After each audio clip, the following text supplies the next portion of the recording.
Hey everybody, my name is Marcus, and in this video I'll show you a simple way how you can remove text included in Shopify. So let's start. The first thing you want to do is be in Shopify and then just click here online store and settings, and then you're gonna see text is here, so let's click on it. When you're gonna be here, you just want to see text calculations, and then you're gonna see show all prices with text included, and you just want to unclick it.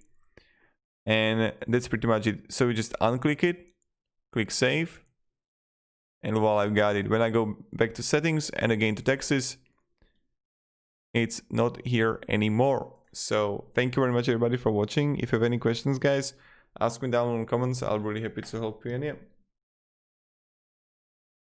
have a great day and goodbye.